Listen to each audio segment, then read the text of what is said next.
देवा अपुनत येनापो दिव्यङ्गसः तेन दिव्येन ब्रह्मणा इदं ब्रह्म पुनीमहे यः पावमानेरध्येते ऋभिः संभर्तकं रसं सर्वगं सबोधमश्नाति सदिदं मातरिश्वना पावमानेर्याध्येते ऋभिः संभर्तकं रसं तस्मै सरस्वती दुहे क्षीरकं सर्पिर्मधुदकं पावमाने स्वस्य यनेः सुदुघ्राहि पयस्वतेः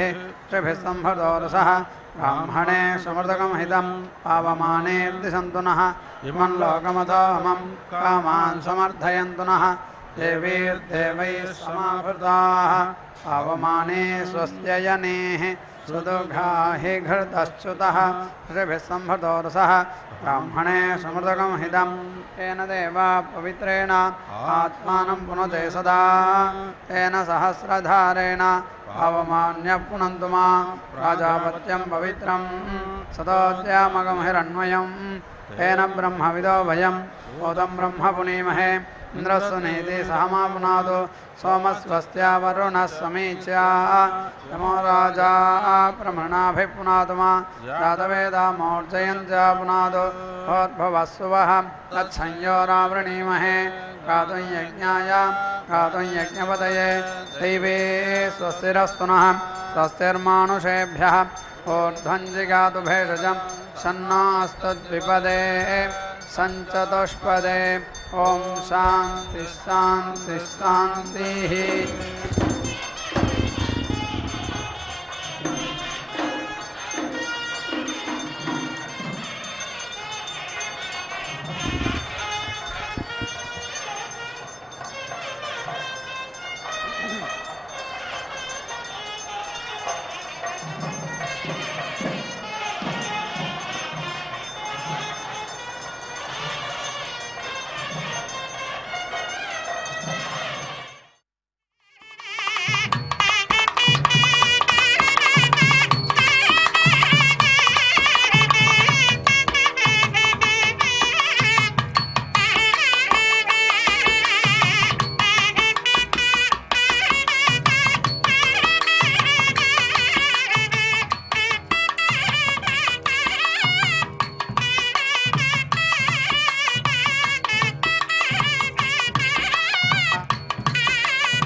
सम्मार्जनान्यग्नौ प्रहरति आपो वै दर्भाः लोपमेवैषामेतं महिमानं याजष्टे अनष्टभर्चा आनुष्टुभः प्रजापतिः प्राजापत्यो वेदः वेदस्याग्रगसृक्सम्मार्जनानि स्वेनैवैनानि छन्दसा स्वया देवतया समर्थयति अथो ऋग्वावयोषा नभो वृषा तन्मैथुनं मिथुनमेवा सदज्ञे करोति प्रजननाय प्रजायते प्रजया वसुभिर्यजमानः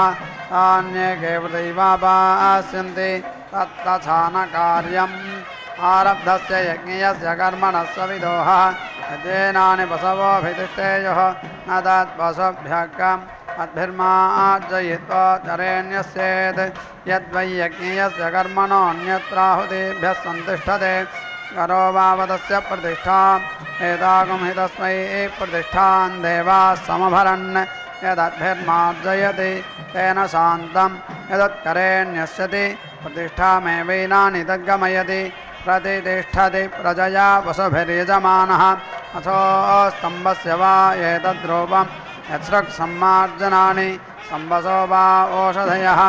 आसाञ्जरत्कक्षे बसवो न रमन्ते अप्रियो क्येषाञ्जरत्कक्षः यावदप्रियो हवैजरत्कक्षः पशूनां तावदप्रियः पशूनां भवति यस्सीतान्यन्यत्राग्ने दधति नवदाव्यासु वा ओषधीषु बसवो रमन्ते नवदावो क्येषां प्रियः यावत्प्रियो हवै नवदावः पशूनां तावत्प्रियः पशूनां भवति यस्सीतान्यग्नौ प्रहरन्ति तस्मादेतान्यग्नावेव प्रहरेत् यदरस्मिन् समृज्यात् पशूनां धृत्यै यो भूतानामधिपतिः रुद्रस्तन्तिचरो वृषा पशूनस्माकं माहिगुंसीः एतदस्तु द्वन्द्वस्वाहेत्यग्निसम्मार्जनान्यग्नौ प्रहरति एषा वा एतेषां योनिः एषा प्रतिष्ठा स्वामेवैनानि योनिं स्वां प्रतिष्ठां गमयति प्रतिष्ठति प्रजया वसुभिर्यजमानः अयज्ञो वा एषः यो पत्नीकः न प्रजायेरन् पत्न्यन्वास्ते यज्ञमेवाकः प्रजानां प्रजननाय यत्तिष्ठन्ति सन्नक्येत प्रियां ज्ञातिगं रुन्ध्यात् आसीना सन्नक्यते आसीना केषा वीर्यं करोति यत्पश्चात् प्राच्यन्वासीता अनया समदन्दधीता देवानां पत्न्या समदन्दधीता एषा दक्षिणतौ दीच्छन्वास्ते आत्मनो गोपीथायाम् आशासानासौ मनसमित्याह मेध्यामेवैनां केवलीं कृत्वा आशिषा समर्थयति अग्नेरणुव्रता भूत्वा सन्नक्ये सुकृता यकमित्याह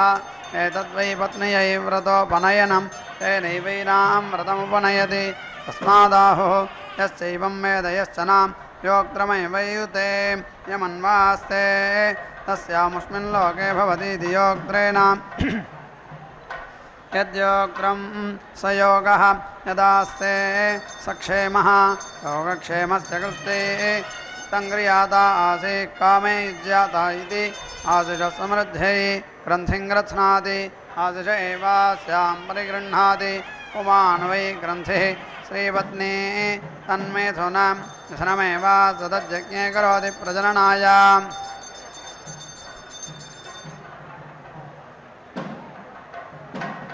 प्रजायते प्रजया वसुभिर्यजमानः अथो अर्धो वा एष आत्मनः यत्पत्नी यज्ञस्य धृत्या शिथिलं भावाय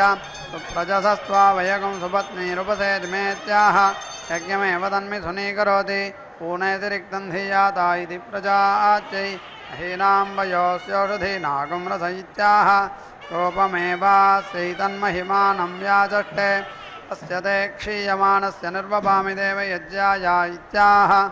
आशिषमेवैतामाशास्ते घृतं च वै मधुज प्रजापतिरासीत् ततो मध्वासीत् ततः प्रजा असृजता तस्मान्मधुषि प्रजननमिवास्ति तस्मान्मधुषा न प्रचरन्ति यातयामहि आज्येन प्रचरन्ति यज्ञो वा आज्यं यज्ञेनैव यज्ञं प्रचरन्ति यातयामत्वाय पत्न्यवेक्षते मिथुनत्वाय प्रजाच्यै यद्वै पत्नी यज्ञस्य करोति मिथुनं तत् अथो पत्न्या एवैष यज्ञस्यान्वारम्भो न वच्छित्यै मेध्यं वा एतत् करोति यत्पत्न्यवेक्षते गार्हपत्येधिश्रेति मेध्यत्वायाम् आहवनीयमभ्युद्रवति यज्ञस्य सन्तत्यै तेजोऽसि तेजो नु प्रेहीत्याह तेजो वाग्निः तेज आज्यं तेजसैव तेजः समर्थयति अग्निस्ते तेजो वाविनैदित्याह हि कंसायै स्वस्य वर्त्मन् साधयति यज्ञस्य सन्तत्यै अग्नेर्जिह्वासुभोर्देवानामित्याह यथा यजुरेवैतत् धाम्ने धाम्ने देवेभ्यो यजुषे यजुषे भवेत्याह आशिषामेवैतामाशास्ते तद्वादः पवित्राभ्यामेवोत्पुनाति यजमानो वाज्यं प्राणापानो पवित्रे यजमान एव प्राणापानो दधाति पुनराहारम्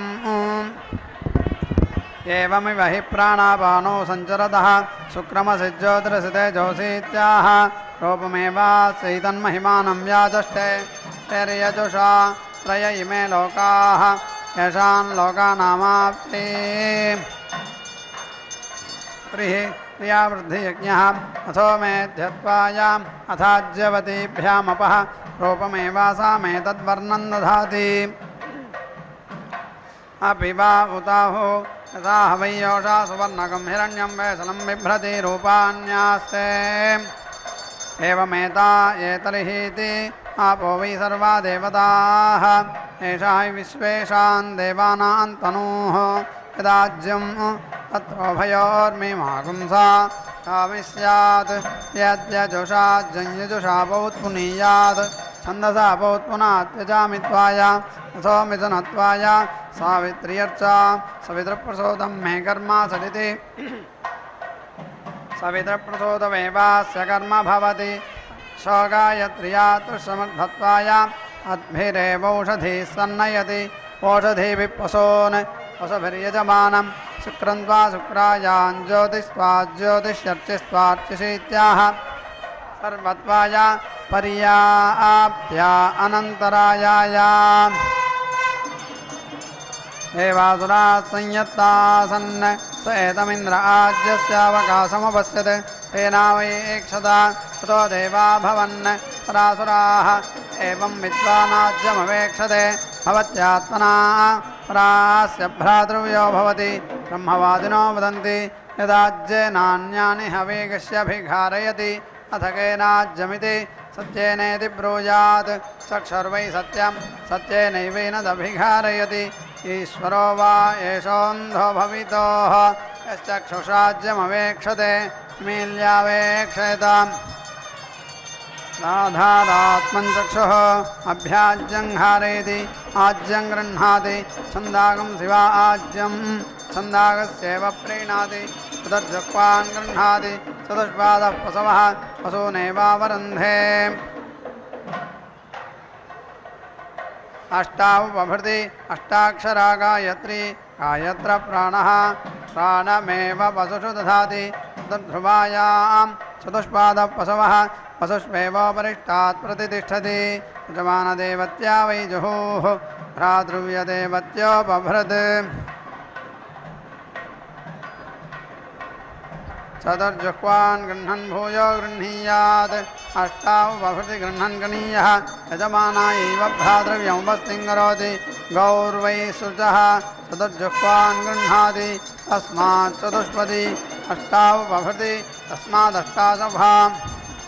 चतुर्ध्रुवायां तस्मात् चतुस्तना कामेव तत्सर्गस्करोति सास्मै सर्गस्कृते समूर्जन्दुहे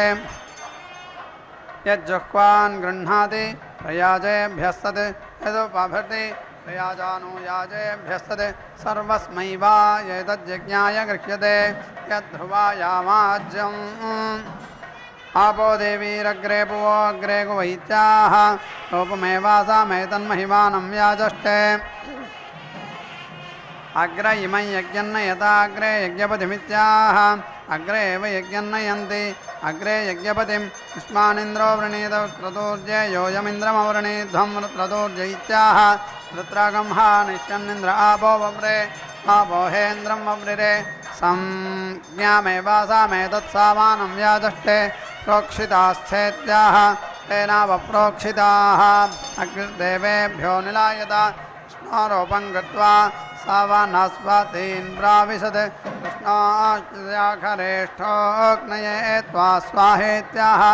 अग्नय एवैनं जुष्टं करोति अथो अग्नेरेव मेधमवरुन्धे वेदरसि बर्हिषे त्वा स्वाहेत्याह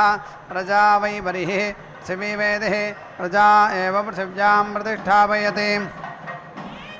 बर्हिरसि सृभ्यस्त्वा स्वाहेत्याह प्रजा वै बर्हिः यजमानसृचः यजमानमेव प्रजासु प्रतिष्ठापयति दिवे त्वान्तरिक्षाय त्वा पृथिव्यै त्वेति बर्हिरासाद्य प्रोक्षति एभ्य एवैनं लोकेभ्यः प्रोक्षति अथ ततः सहस्रुचा पुरस्तात् प्रत्यञ्चं ग्रन्थिं प्रत्युक्षति प्रजा वै बर्हिः यथा सोच्ये कालापः पुरस्ताद्यन्ते आदृगेव तत् स्वधा पितृभ्यैत्याह स्वधाकारो हि पितॄणाम् ऊर्ध्ववत्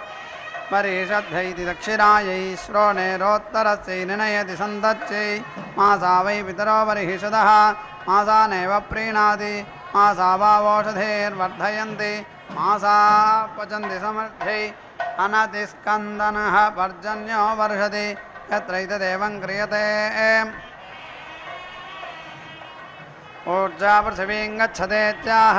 पृथिव्यामेवोर्जं दधाति तस्मात् पृथिव्या ऊर्जा भुञ्जते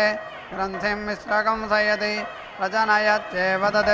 ऊर्ध्वं प्राञ्चमुद्गूढं प्रत्यञ्चमायच्छति तस्मात् प्राचीनकं रेतो धीयते प्रतीचे प्रजा जायन्ते विष्णोस्तु पोषीत्याह यज्ञो वै विष्णुः यज्ञस्य धृत्यै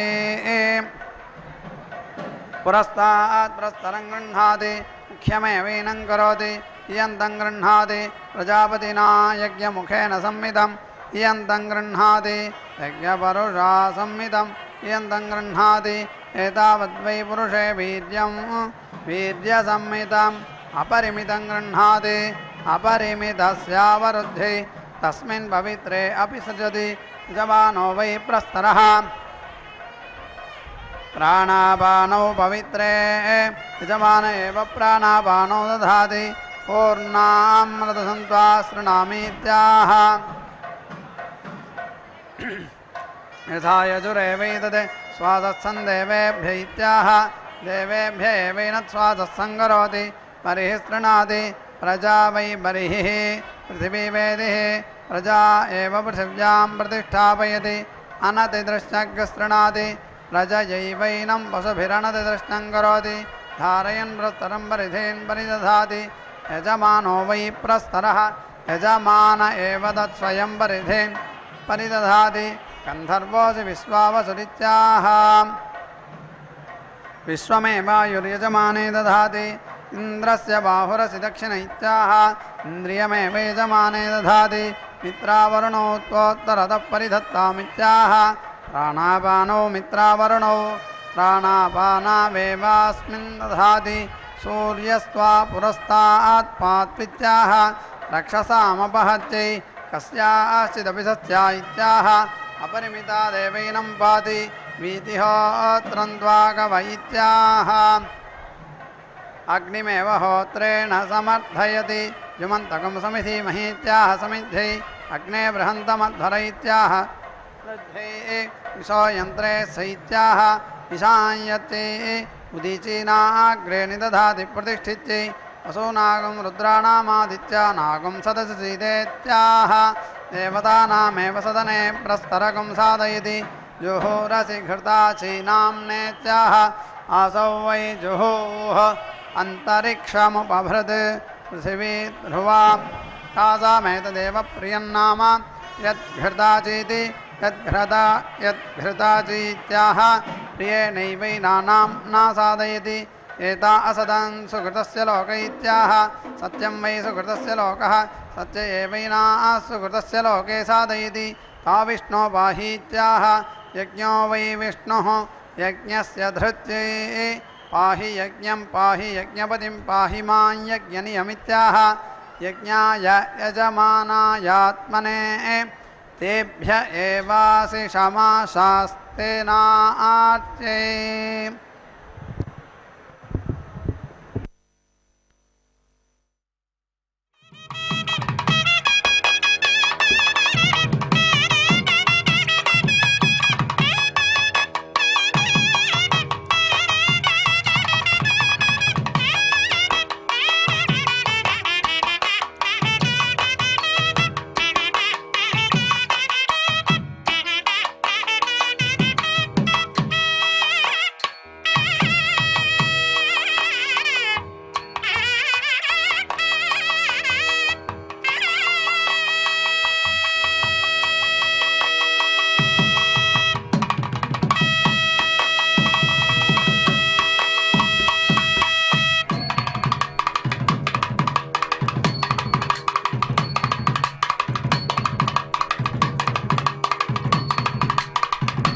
पादाजयो अभिरक्षादत्वना प्रजा पोषवृधा विराजते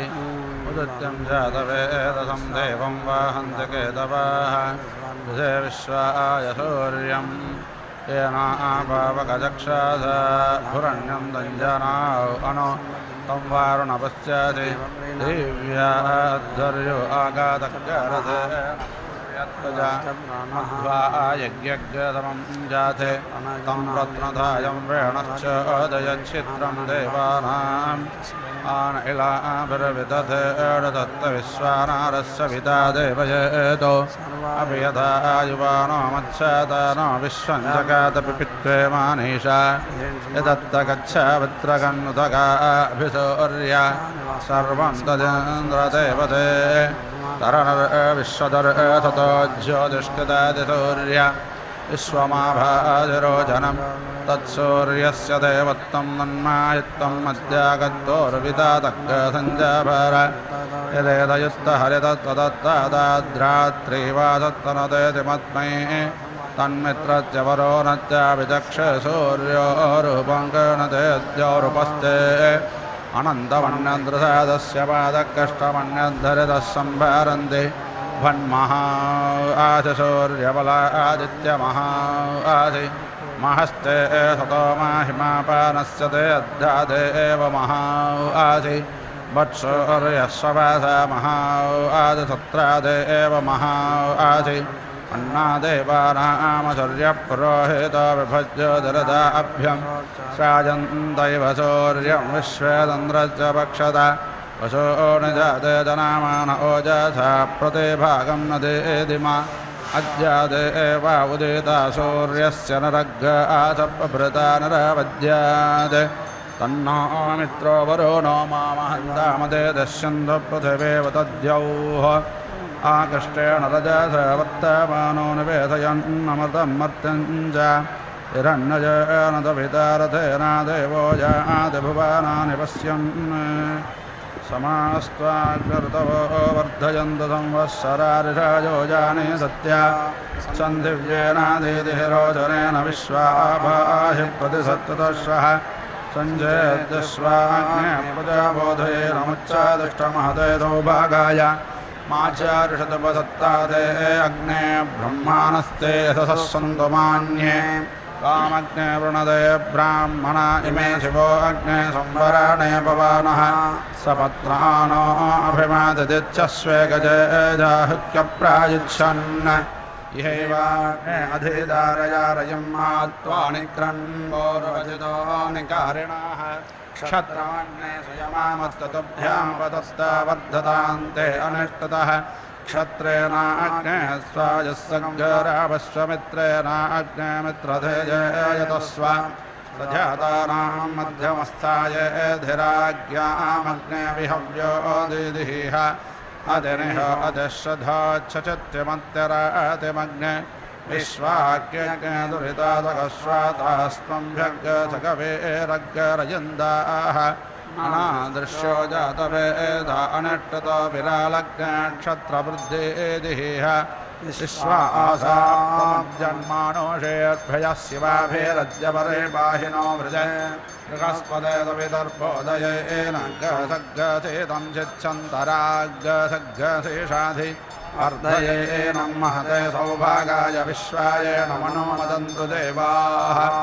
अमुत्रभूयादयध्यमस्य बृहस्पते अभिधस्ते रमुञ्जः प्रत्यौगदामश्विनामृत्युमस्माद्देवानामग्ने मिषजासचेभिः उद्गजं तमासस्परिः स्वपश्यन्त उत्तरम् एवं देवत्रा सूर्यमगन्मज्योतिरुत्तमम् स्वाहा अप्राणेभ्यः साधिपतिकेभ्यः पृथिव्ये स्वाहाग्नये स्वाहान्तरिक्षाय स्वाहा वायवे स्वाहा दिवे स्वाहा सूर्याय स्वाहा धिग्भ्यः स्वाहा चन्द्राय स्वाहा नक्षत्रेभ्यः स्वाहा स्वाहा वरुणाय स्वाहा नाभ्ये स्वाहा पूताय स्वाहा वाचे स्वाहा अप्राणाय स्वाहा चक्षुष स्वाहा चक्षुष स्वाहा श्रोत्राय स्वाहा श्रोत्राय स्वाहा मनासक्कावमाकोतिं वाचः सत्यमासेय वसोनाग्रूपमन्नस्य रसो यजश्रेष्ठायत मयस्वाहा प्रजापादिः सम्भ्रियमानः सम्भृतो वैश्वदेवः सग्धर्मो घर्म प्रवृत्तस्तेज उद्याता स्विनपजस्य नियमाने पूषा विश्यन्तमाने मारुतक्पथम् मैत्रश्च राजसन्तायमाने वायव्यो क्रियमान आग्नेयो हूयमानो वाग्भुतः सविता अप्रथवान अग्रसुपतामग्नगृहपातेन सोमो वनस्पतेन सविता प्रसूव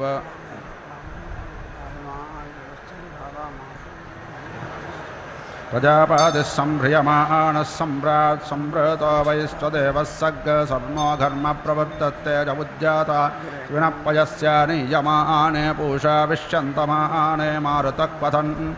मैत्रस्य राजसन्तायमाने वायव्यो क्रियमान आग्नेयो हूयमानो वाग्भुतः सविता प्रातमे हन्नान्निद्वितीये वायुस्तृतीया आदित्यत्तादुत्ते चन्द्रमा पञ्चमरुदश्षष्ठे मरुदसप्तमे बृहस्पतिरष्टमे मित्रो नवमे वरुणो दशम इन्द्राय एकादशे विश्वे देवा द्वादशे उग्रश्च भीमश्च द्वान्तश्च धुनिश्च सासक्वाग्रश्च अभियुग्वा च विक्षिपस्वाहा अग्निग्रहृदायेन असनिग्रहृदयाग्रेण पशुपतिं गस्तहृदायेन भवं यज्ञा सर्वं मतस्नाभ्यामीशानं मन्युना महादेवमन्तःपरसव्येणोऽग्रं देवं वा निष्ठुना वसिष्ठः नः सिंहेन कोशाभ्याम् उग्रं लोहितेन मित्रगसौव्रत्तेन रुद्रं दौव्रत्तेनेन्द्रं प्रक्रीलेन मरुतो बलेन साध्या प्रमुदा भवस्य कण्डग्रुद्रस्य अन्तःपार्श्वं महादेवस्य कृत्सर्वस्य वनिष्ठुपाशुपते अपुरीतते लोमभ्यस्वाहा लोमभ्यस्वाहा अत्वचे स्वाहा अत्वचे स्वाहा लोकिताय स्वाहा लोकिताय स्वाहा मेधासे स्वाहा मेधासे स्वाहा माघसेभ्यः स्वाहा माघसेभ्यः स्वाहा श्रावभ्यः स्वाहा श्रावभ्यः स्वाहा स्तभ्यः स्वाहा स्तभ्यः स्वाहा मज्जभ्यः स्वाहा मज्जभ्यः स्वाहा प्रेतासे स्वाहा पायवे स्वाहा आयाताय स्वाहा अप्रायाताय स्वाहा संयाताय स्वाहा अभियाताय स्वाहा उद्याताय स्वाहा शुचे स्वाहा शोचाते स्वाहा शोकाय स्वाहा तपासे स्वाहा तप्यमानाय स्वाहा तप्ताय स्वाहा निष्कृत्यै स्वाहा प्रायश्चित्तै स्वाहा भेषजाय स्वाहा यमाय स्वाहान्तागाय स्वाहा मृत्यवे स्वाहा ब्रह्महत्यायै स्वाहा विश्वेभ्यो देवेभ्यः स्वाहा यावापृथिवेभ्यः स्वाहा ईशावास्यामृतग् सर्वं यत्किञ्च जगत्तां जगात् तेन त्यक्तेन पुञ्जेथा माघृतः कस्य स्विद्धनं कुर्वन्नेवेह कर्मान् जजे विषेच्छतग्गसमाः एवं तु युनान्यतेतो अस्ति न कर्मा लिप्यते नरे असुर्यानामते लोका अन्धेन तमसावृताः ताग्गस्ते प्रेत्याभिगच्छन्ति एके च आत्मानो जनाः अनेजते कं मनसो जवीयोनैनद्देवा आप्लुवन् पूर्वमर्षादे तद्धावतोऽन्यानत्ते तिष्ठत्तस्मिन्नपो मादरिष्वादधाति तदेजति तन्ने जाति तद्दूरे तद्वंसिके तदन्तरस्य सर्वस्य तदसर्वस्यास्य भाक्यतः यस्तु सर्वान् भूतान्यात्मन्नेवानुपश्याति सर्वभूतेषु चात्मानं ततो न विजोगुप्सते यस्मिन् सर्वान् भूतान्यात्मैवाभूत्जानतः तत्र को मोहः कः शोकायेकत्वमानपश्यातः सपर्यागाच्छुक्रमाकायमो व्रणमत्ताभिरग्यशुद्धमपापविद्धं कविर्माणिषे पारिगोस्वाजम्भोर्यातादत्यतोऽर्था यादधाच्छाश्वतेभ्यः समाभ्यः अन्तन्तमप्रवेशन्ति ये विद्यामुपासते ततो भूयाधिपते तमोजवो विद्याया अग्ररताः अन्यदेवाहुर्विद्ययान्यदाहुरविद्यया इति दश्रमधीराणां येन तद्वेदक्षिरे विद्याञ्च विद्यान्तजस्तद्वेदोपजग्रसः अविद्यया मृत्युं देयत्वा विद्ययामृतामस्तु ते अन्धन्तमप्रविशन्ति ये सम्भोतिमुपादाते ततो भूयायवते तमोजुषम्भोत्याग्ररताः अन्यदेवावश्यम्भवादन्यदावसम्भवात् इदेदश्रमधीराणान्येनस्तद्वेदक्षिरे सम्भोतिञ्च विनाशञ्च यद्वस्तेदोमयग्रतः विनाशेन मृत्युं देत्वा सम्भोत्यामृतामस्तु ते हिरण्मयेन पात्रेण सद्यस्यापीतं मुखं तत्त्वं वोषण्णपावेण सत्यधर्माय दृष्टये ऊषण्णे कर्षेयमदोर्यप्राजापत्यव्यो हरस्मे समो तेजो यत्ते रूपं कल्याणतमन्वत्ते पश्यामि ओषापसो गुरोषसोऽहमस्मि वायुरनिलममतमते तं भस्मान्तरेणाम् ॐ क्रतोस्मरागतर्गस्मारक्रतोस्मरागतर्गस्मार आग्नेन जयपदाराजे अस्मान् विश्वान् देववयुनान् विद्वान् योध्यस्मजोरानमेनो भूयिष्ठान् ते नमामुक्तिं विधेम संज्ञानं विज्ञानं प्रज्ञानं जानदभिजानत् संकल्पमानं प्रकल्पमानमुपकल्पमानमुपक्लृप्तं क्लृप्तां श्रेयो वसीय आयत् सम्भूतं भूतं चित्रकेतु प्रभानाभान् सम्भान् ज्योतिष्मागस्तेजस्वानादपगस्तपन्नभितपन् रोचनो रोचमान शोभन शोभमान कल्याणः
వరుడతడు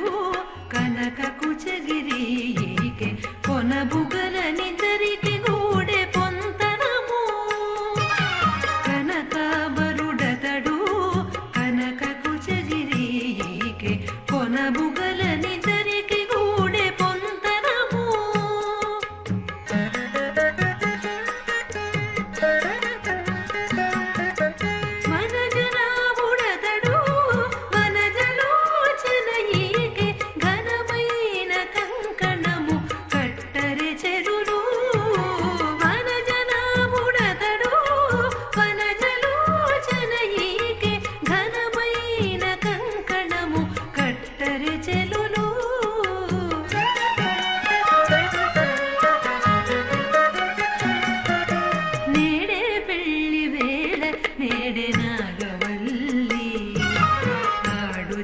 శోభానమాడు మనరే చెలులు.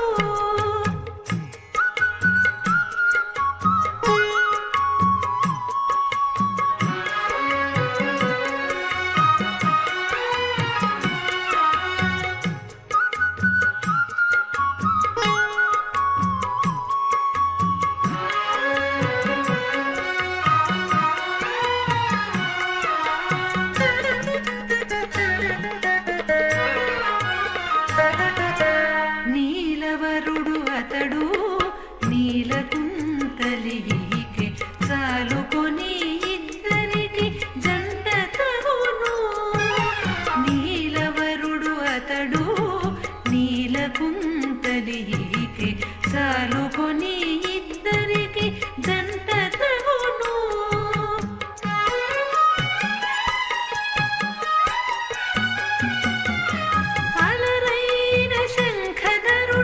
అతడికి కంబు కంఠి ఈ నీలారతులు ఎత్తరి చెలులు. అలరైన శంఖధరుడు అతడికి కంబు కంఠి ఈ నీలారతులు ఎత్తరి చెలులు.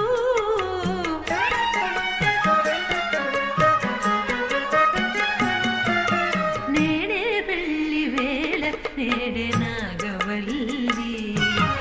ఆడుచు శోభానమాడు మనరే చెలులు.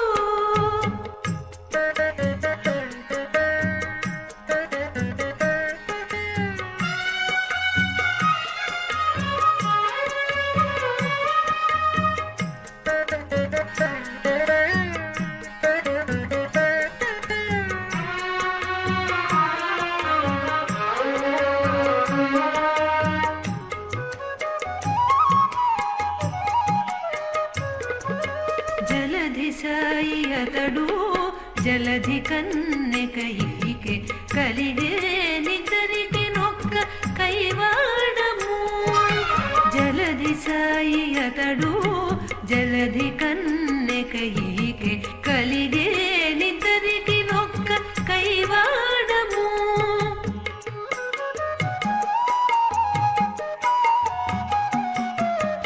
అలరు శ్రీ వెంకటేశుడతడికి మహాలక్ష్మి వెలయగల సిరిదీవి చరె చెలులు. అలరు శ్రీ వెంకటేశుడతడికి మహాలక్ష్మి వెలయగల సిరిదీవి చరె చెలులు.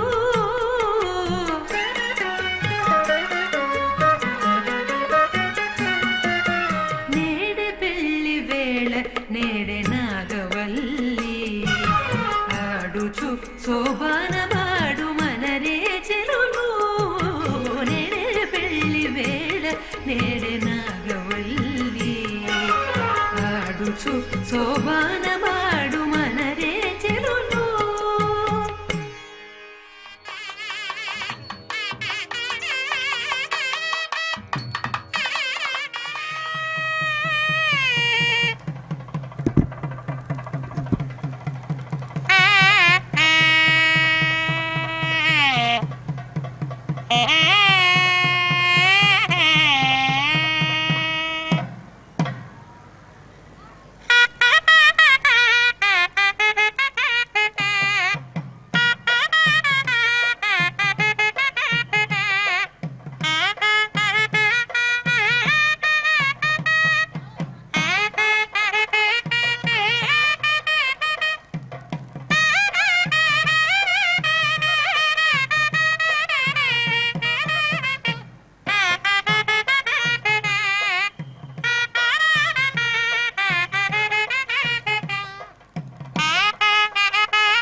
अग्न्यावैहोत्रा देवा असुरानभ्यभवन् अग्ने समिध्यमानायानुब्रूहीत्याह भ्रातृव्याभिभूत्यै एकविंशतिमिद्मदारूणि भवन्ति एकविंशो वै पुरुषः पुरुषस्याप्त्यै पञ्चदशेद्मदारूण्यभ्या ददाति पञ्चदश वा अर्धमासस्य रात्रयः अर्धमासदसंवत्सराप्यते त्रीन् परिधीन् परिदधाति ऊर्ध्वे समिधा वा दधाति अनुयाजेभ्यः समिधमतिशिनष्टि षट्संवज्यन्ते षड्वा ऋतवः तूनेव प्रीणाति वेदेनोपवाजयति राजापत्यो वै वेदः राजापत्यप्राणः यजमानाः वनीयः यजमान एव प्राणं दधाति स्त्रीरूपवाजयति त्रयो वै प्राणाः प्राणानेवास्मिन् दधाति वेदेनोपहित्य श्रुवेण प्राजापत्यमाघारमाघारयति यज्ञो वै प्रजापतिः यज्ञमेव प्रजापतिं मुखतारभते अथो प्रजापतिः सर्वा देवताः सर्वा एव देवता प्रीणाति अग्निमग्नेत्रसृसमृद्धीत्याह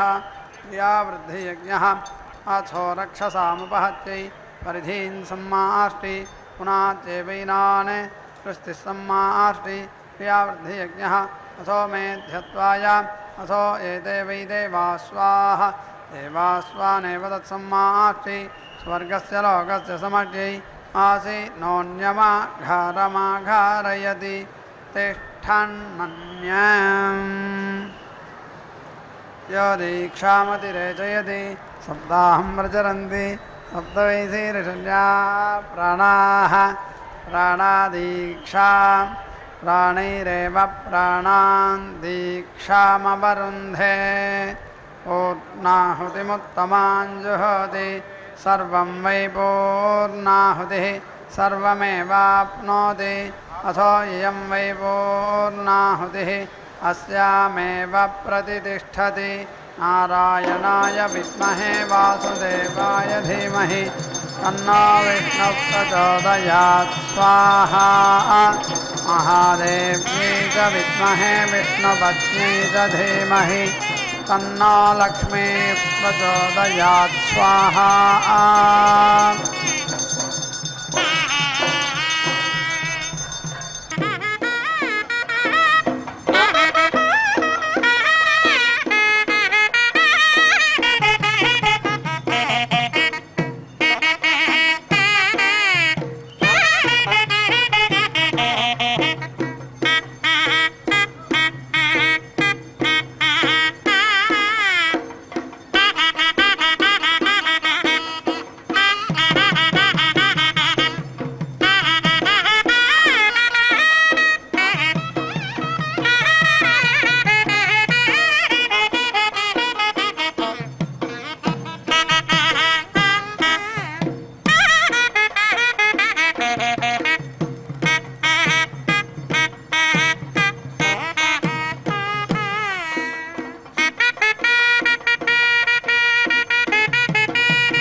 Oh